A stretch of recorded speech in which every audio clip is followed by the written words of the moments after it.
Ladies and gentlemen, podcasting since 2005. You're listening to Gamertag Radio with your hosts, podcaster Hall of Famer Danny Pena, the always opinionated Paris Lilly, and from outside of the norm, Peter Toledo. This is Gamertag Radio.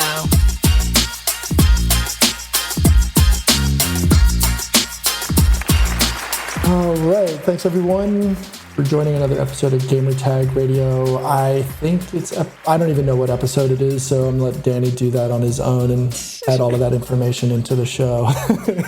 Danny can do all the hard work. Exactly.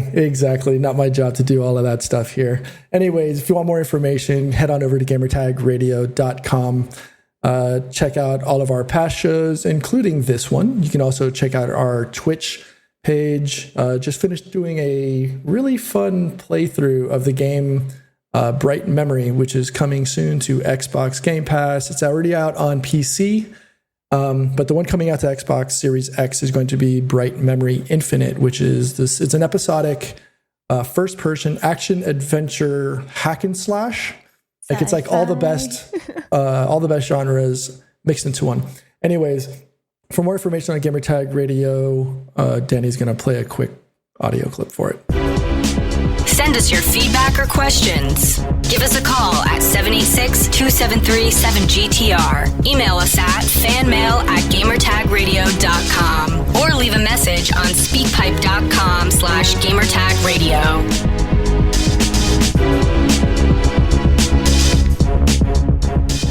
All right, so we're back. This is going to be the most awkward show, and I don't care because I had a lot of fun. We didn't even introduce ourselves. We're like, yeah, let's go. We're like ready.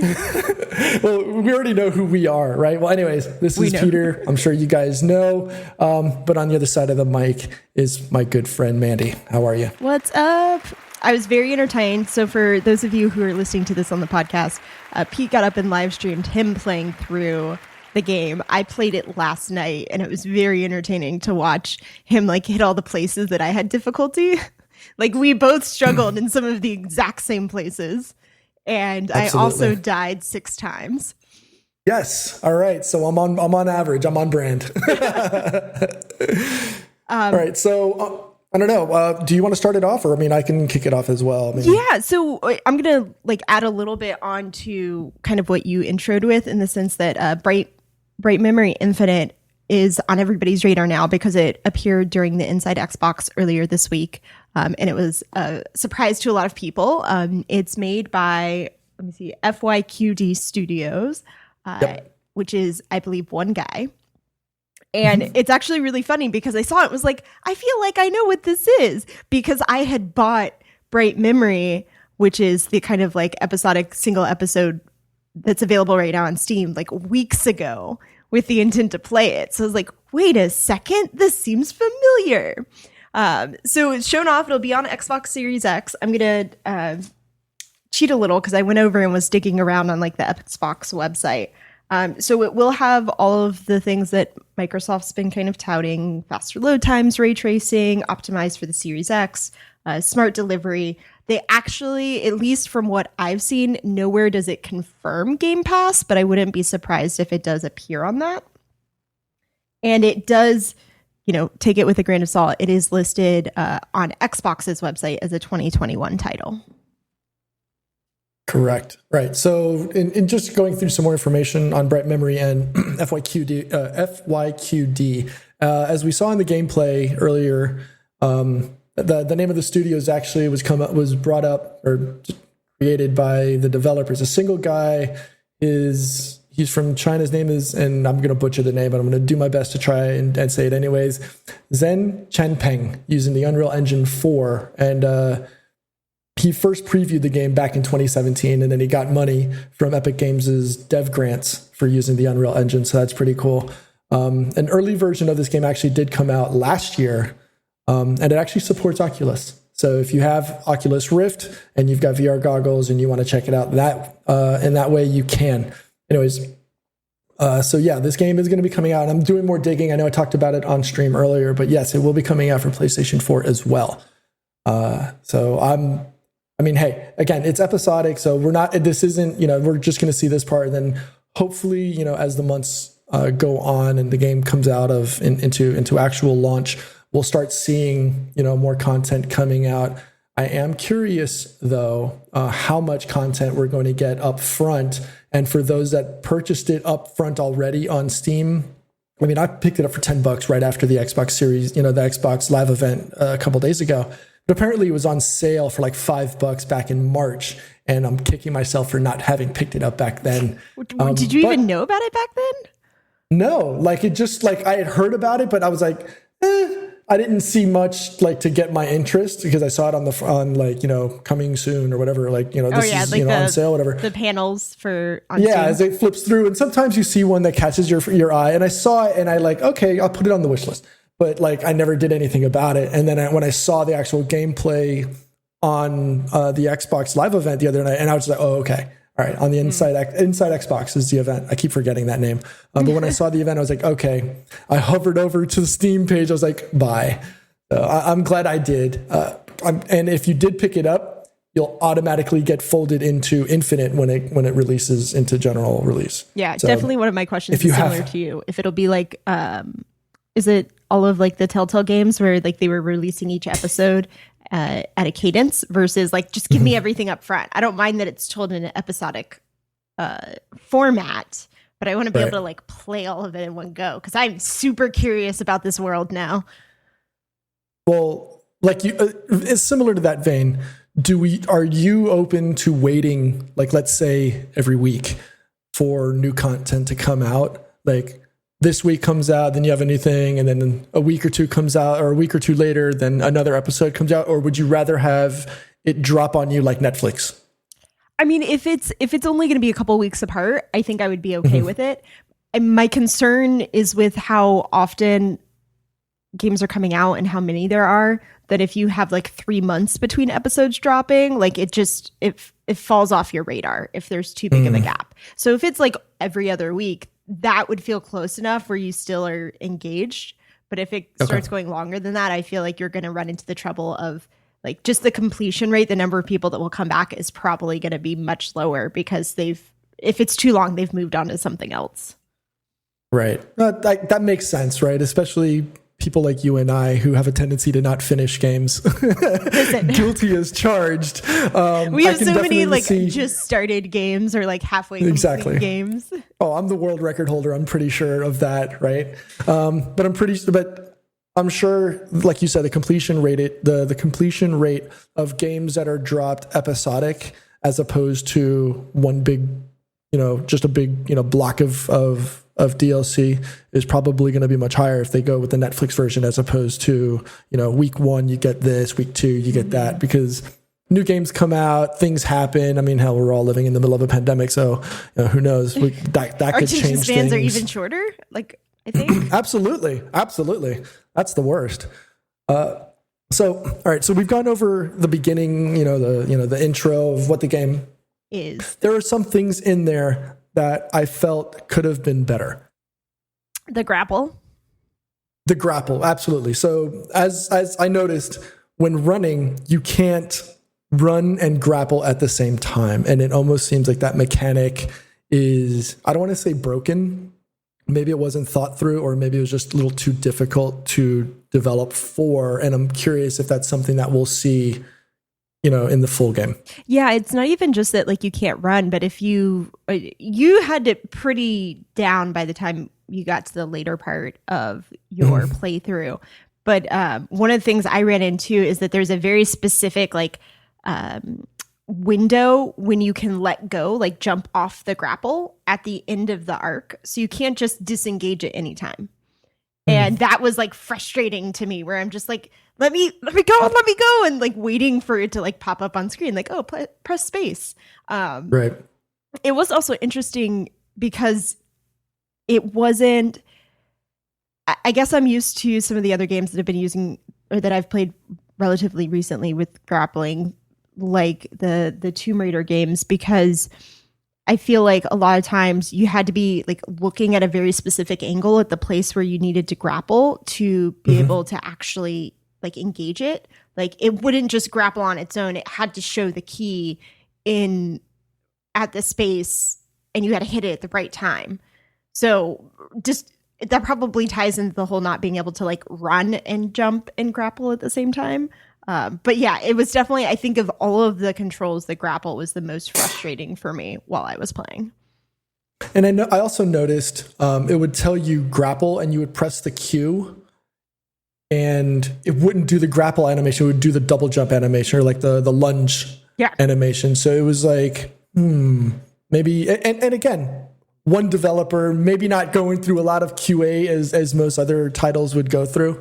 But I mean, I could definitely see the polish. I could definitely see the attention to things. My concern though is the confusion on the keyboard because you're doing a lot of Q, W, E, A, S, F. There's just way too many things. Some of the menu items didn't, like some of the menu selections, like when you're selecting, like, okay, I can unlock time, but it didn't give me an option to assign time to one of my hotkeys on the screen. It seemed like two of them were missing, right? Because I had the bottom row and then the top left, but it didn't give me a chance to like, maybe I don't want to use, you know, the light sword, or I don't want to use the EMP push, or maybe, you know, I want to do certain ones. So yeah, I think it was interesting because I felt I actually had a note here that it was a lot of trial and error with the controls. And it was interesting because in some places I felt like it was very unguided. Like you run in and they're just like, just start firing at things. They're not actually telling you what to do with all of your controls. And then in other places it was very, very structured. And that's kind of what it felt here because it was interesting. We actually unlocked different skills. So I unlocked one that maps to the T button, and it's basically this giant dome that for like 5 seconds is going to do a lot of the light sword slashes. Yeah, the area of effect damage. Yeah, I saw that one. And so it was like, one, it was interesting to watch you play through with different skills than me because there were places where I was like, let me drop this in. It's just going to do a bunch of damage to everything in my AoE. But yeah, it's this weird mix of feeling like they wanted you to follow a very specific path and then not actually locking it so that you do that. And you end up with situations like yours where you chose abilities that you then couldn't map to keys.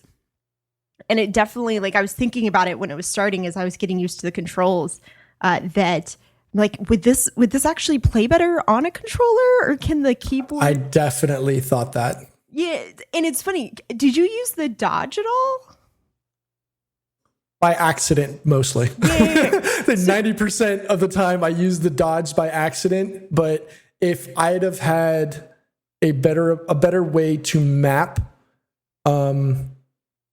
which abilities or which key presses would have done things, it would have made life a little bit easier. But I definitely agree with you that I think this game may have been designed for the controller and then given keyboard and mouse ability afterwards, kind of like a backup, right? Well, it's because probably I don't see how easier to put it onto PC than going through Xbox or PlayStation cert. And then as a result, they're like, oh, we built this for a controller. Now we need to map mouse and keyboard.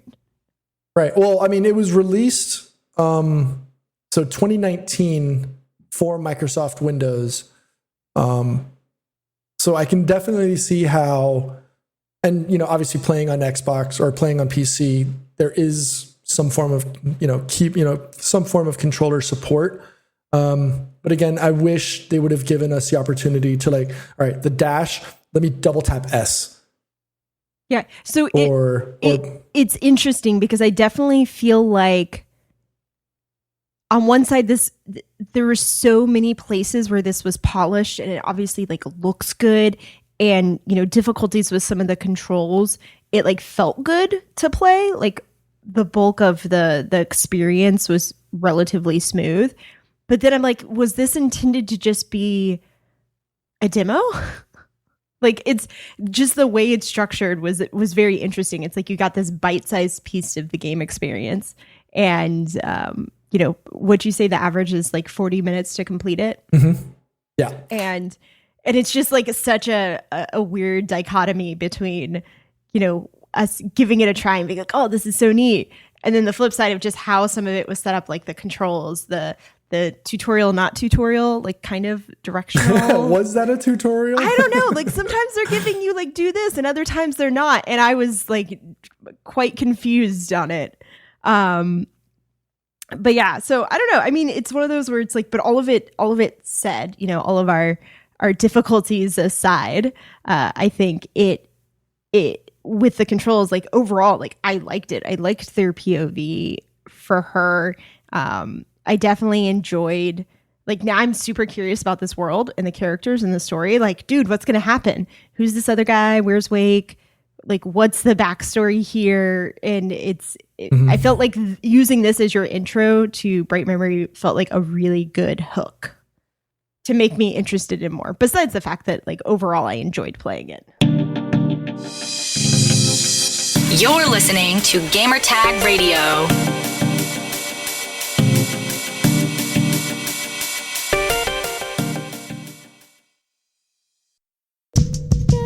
This is Gamertag Radio. Voicemail at 786-2737-GTR.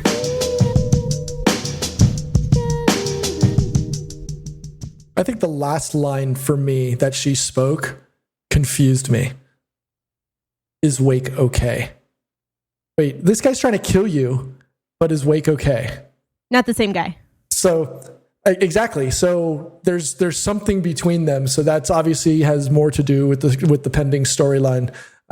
So it'd definitely be interesting to see how that plays out, having that pre-built relationship. This isn't just, you know, an intruder coming into the lab to steal things or what have you. Mm-hmm. There's something between them, whether it's professional or romantic, who knows? This, considering this being an action adventure game written in the East, there's always that romantic emotional twist. So it'll be nice to see how that plays out. Pete's waiting for that. But yeah, no, I'd say, like, if I could pull out a couple of things to kind of like step out when I played through, it was like the point of view. I think we both definitely ran into some of the same difficulties when you hit some of those areas where you're just getting waves of enemies. Like, no, there was a lot of yelling no, very similar to you, and like running away and okay, now what? And you know, I like this fun kind of, you know, brawler style with them giving you the combos and the score rating, with how well you kind of tie everything together. Even the abilities, for all that they're kind of interesting, and we obviously don't have a ton of groundwork for the world and what they come from, using that to traverse the environment and things that like felt very combination of like Mirror's Edge parkour with maybe some Vanquish, you know, tech and additional abilities like coming together into this first person experience. And I like it tied together well. Like the whole time I was like, oh, this is kind of neat, like enjoying having to think through it. Though that one puzzle going around the whole room I kept falling off of things too, and I was just like super frustrated. It's like, I just want to get to the end.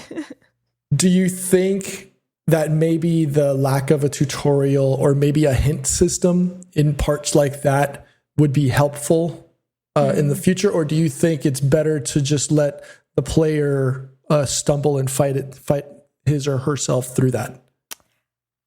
That's a hard one, because on one side, I like the idea of them kind of guiding it. But at the same time, on the flip side, outside of some of the frustration that comes with figuring it out yourself, because they're, to some extent, they are puzzles. Right. I don't think I reached any point where I was like, that's it, and I wanted to like throw a controller and walk away. It was more that I was like, oh, come on, I can do this, and you like see where you're messing up, and you recognize it, and it's more that like your inputs or the controls aren't working the way that you wanted them to.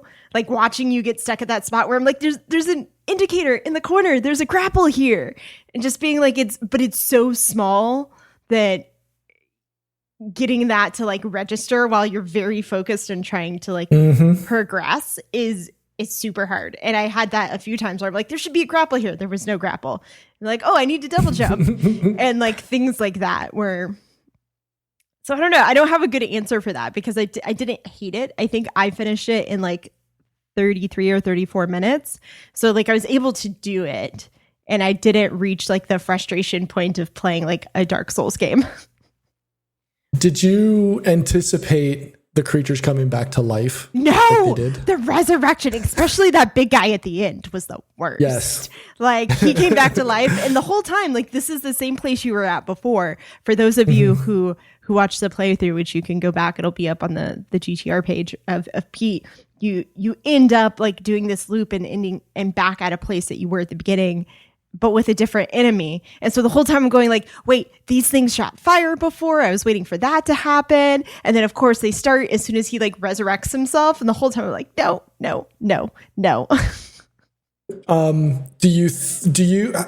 are your thoughts then on developers reusing old parts of the game? I think right. So like like you said, I had just run through that area, like maybe 10 minutes prior. All right. So that was after the jumping part. So, all right. So 20 minutes after you've done a full loop of this place. Exactly. So going back to an area where you've already gone through an encounter and literally going through it again, just with a different boss. Do you think that cheapens the experience, or is that just a developer reusing that area for just more fun or gameplay? I think if you can make it make sense.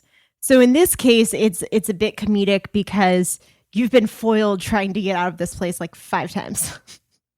and so for me, it's like, oh, okay, you got back to somewhere familiar. So like in the context of thinking through like the experience or the person that you're playing, you've been foiled, sad flute music played, and then you're back at some place and you're like, oh, okay, this is familiar. So I think that there's a way that you can make it work. And even though you're in the same place and some of the environmental things reoccurred, like the walls breathing fire, for me, the encounter felt different because like you're in the same environment, but the encounter wasn't the same as the first time for me. And so I think that there are ways you can reuse environments and spaces to build your story without making it feel like you're just kind of, again, without going kind of the Dark Souls route where you're just like grinding, running through the same place over and over again. And like you hate it, but you have to do it to be able to progress.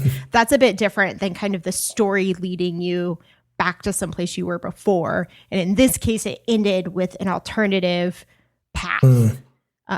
So it felt more like you were going through sensical motions versus here, just come fight this guy again, just cause. All right. So all things considered, now that you've run through it, what would you rate it 1 to 10 on anticipation for Infinite coming out? Ooh, I definitely think that I'm anticipating it more than when I'd seen the trailer during Inside Xbox. Now that I've played it, because they've like given just enough for me to be interested in whether they're going to like, okay, are the controls going to get a little bit better? Is, what's the story? How many episodes? Like, how much am I actually going to get here? So I'd say I'm probably at like a solid 7 or 8. Like, it's not, I have to have it, but it's definitely much stronger than like when I watched the trailer while you guys were doing your commentary for Inside Xbox, where I was like, oh, this is cool. Like, oh, that looks familiar. Like, that was more like, oh, it was neat to see. And now I'm like, oh, I've played it. Like, I want to know more now. Nice. Yeah, I'm looking forward to it. With no release date in sight, I'm concerned that too much time is going to occur between now and actual launch. And hopefully the memory of the gameplay sticks so that when I see the alert, hey, coming out on an arbitrary date, I'm throwing this out random, it's coming out July 25th, 2020 or 2021, I'll be like, oh yeah, that was a lot of fun. I can't wait to jump back into it. And I'm going to go play it. I don't want the game to come out and then I'm already immersed in PUBG 2 or whatever, right? And be like, oh yeah, I remember that. It was okay. I don't want to have too much time come out. So hopefully, with the backing of Microsoft Studios, if that's a thing, or is it just him by himself still? think they specified. He has a publisher. It's not Microsoft. Right. Okay. But there is a publisher, Playism, which Playism, yeah. Not familiar with. Is where like instantly. Sorry, I'm looking at the other screen for the people that are on stream. So like instantly goes to Google it. I'm not familiar with them, but I mean that means he has support. So it's it's always a kind of give and take with a publisher developer relationship. But I'm kind of the same way. Like I've also taken steps, I think more recently I've been picking up more indie games and probably less of the AAA titles than I have previously. So I definitely don't want it to get lost, but I think them being able to have a trailer to open an Inside Xbox with it definitely gives them visibility, and hopefully, people playing it, this early access version available on Steam and seeing it will help keep the hype alive so that once they reach kind of the full release, there's this continued interest. But I'm the same as you. Like, I hope it doesn't get lost because like, this is interesting. That's my fear. That's my fear, especially with all of the larger titles coming out, obviously with, not just Xbox, but all the PlayStation, console releases that are coming soon. All of those, all of their first party studios, and then obviously the big third party studios, they're going to be ramping up marketing for their respective titles. And like you said, hopefully there's not going to be, overstimulation, or we're not going to have an oversaturation of new titles that pushes this off of the can't wait to play list. Mm-hmm. I think if nothing else, I'm actually a little reassured that Xbox was the one who got to kind of show it off for the first time, because if nothing else, they do have the indie team at Xbox who does a lot of work to spotlight these smaller developers. And so my hope is that will continue. But I'll say overall, like I was impressed for what I knew of this, which was very limited. I think I saw it on Steam, like on one of my scrolling, and I was like, oh, that looks neat. And it's a woman who's the protagonist, like, bye. But for all that there were some difficulties with the controls, like this guy has done some good work with it. Like I'm very surprised to like watch the graphics and play through and be like, this was basically one guy. Like, well done, sir. To see that one person, and that was the prevailing concept, or that was the prevailing thought or commentary, not just on our stream, but everywhere else during the Inside Xbox event, was one person did this, and that's amazing. And could you imagine what they could do with the full support of like a AAA studio? Could you imagine just what we would have to do? Probably get a lot sooner, which that would make a lot of people a lot more happier. You never know, things can happen. But yeah, so I'm looking forward to the fuller game. I definitely hope that having actually this bit of game already out on Steam will help, because I think I saw people in the chat. Feel free. Sorry, I'm talking to the Twitch chat. Feel free to let us know your thoughts, but I feel like I saw several be like, oh, now that I'm seeing gameplay, like it's an even stronger hook than just having seen the trailer during Inside Xbox. So there's really like, he's done himself a service in this case for people to be able to see a bit more of the game than just these trailers that feel a bit cinematic in a lot of cases. So hopefully that continues to kind of keep the discussion alive.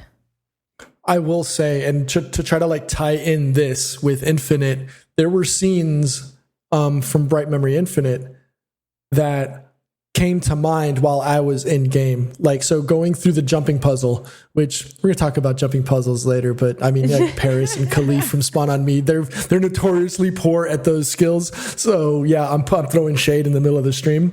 But there was a moment in the Inside Xbox trailer where Sheila, whatever her name is, Sheila. Yeah, so she runs and jumps against the wall while she does like a run jump similar to like like we would see in like Mirror's Edge or Titanfall. And so I tried to do it, and that didn't happen.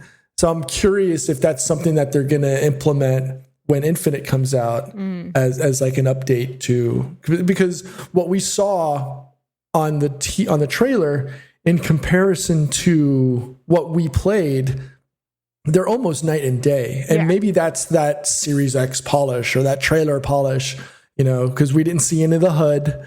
We didn't see any, press this button for these effects or, et cetera. We didn't see any of that. But the graphics on Infinite went through a major overhaul, and like little things like when she finishes running through her clip and she's going to pull in a new one, and you see the barrel like bright red and smoking, and it's like, okay, is that just for this, or is that going to be? Was that just for the trailer? Or is that actually going to be seen in the gameplay? Because there's moments where time slows down. Excuse me. There we go. We got the FYQD ninjas coming in affecting me here. But dun, dun, like, dun. Exactly. Are we going to see that come when Infinite comes out? I guess that's true. Yeah, I guess so. The flip side of that, one being like obviously gameplay gives people a bit better taste, is obviously Infinite is the next stage of development. That's I'm guessing where they want to go, and we're seeing things that just aren't there yet in the Bright Memory that's available on PC right now. So our expectations aren't quite at the same level as like what we're seeing. Yeah. And again, that's, us having been in games for as long as we having played, games over the years, and just things we'd like to see, right? Hopefully what we saw in the trailer translates over. Hopefully those things come over. I mean, and it's not a knock, because again, it's still one person doing all of this. So, and I'm no game developer, so already, they're a legend in my eyes, because you need to give, all developers need to be given those, those praises, because the work that they do is amazing. It's not something that just anybody can just, I saw a YouTube video and I can do it. I'm really interested in how long it took him to make like this portion, right, with like the quality that it's at. Mm-hmm. Oh no, for sure. So I'm curious. Well, and I don't want to say I'm curious. I hope that what we saw in the trailer are true depictions of gameplay, and not just some like zhuzhed up, like set pieces just for what we saw. So yeah. So I think to round it all out, it sounds like we both enjoyed playing the game, but we still have some light concerns about controls and what's ultimately delivered on, and hope to keep this on our radar. Obviously, we don't have an actual timetable, and outside of knowing that it's episodic, we don't know anything else about how the content will be dropped. But it's definitely on the radar to say like, I hope that they can deliver against the expectations that have been set from what we saw during the Inside Xbox event. Yep. Yeah. All right. Anything else? I don't think so. I mean, for anybody that has a PC and wants to give it a try, I believe you mentioned earlier that the Bright Memory early access is $10. So if you want to give it a try. Yeah, so it was $10 or 10 Swiss francs, because I'm in Switzerland now. So, but that, it's almost 1-to-1. So it might be like $9.95 or something like that for the folks in the States. Yeah, $9.99. All right. So, and yeah, I mean, ultimately, it's if you want to give it a try, if you're really not sold and that's what you want, or we don't have a timetable yet, so don't feel rushed. Infinite will come at some point, and hopefully we'll be seeing more of it in the future. So I don't know. They've it's interesting. It was great to see something atypical in an Xbox stream. They had a lot of interesting things there, and great to see them open on something fresh and new like this. Yeah, definitely. So I guess we're just going to go ahead and cut it here. Thank you very much, Mandy, for stopping by and as well hanging out in the stream during my gameplay. Had a lot of fun. Folks, if you want more information on the game, go to Steam. Just look up Bright Memory Infinite, or just, throw it in your Google search or whatever search engine you use. Again, this is Peter. This has been Gamertag Radio, whatever episode Danny inserts here, because I'm not paying attention right now. This has been a Bright Memory Roundtable by Pete and Mandy. Exactly. Mandy, thank you so much taking time out of your busy Sunday morning from your coffee drinking and hanging out with me and the rest of the stream. Appreciate it. What I do. So, Danny will tag on all the things. Thanks for hanging out with us, Absolutely. guys. And have a good one. All right, you too. Thanks for listening to Gamertag Radio. Be sure to like us on Facebook and follow us on Twitter.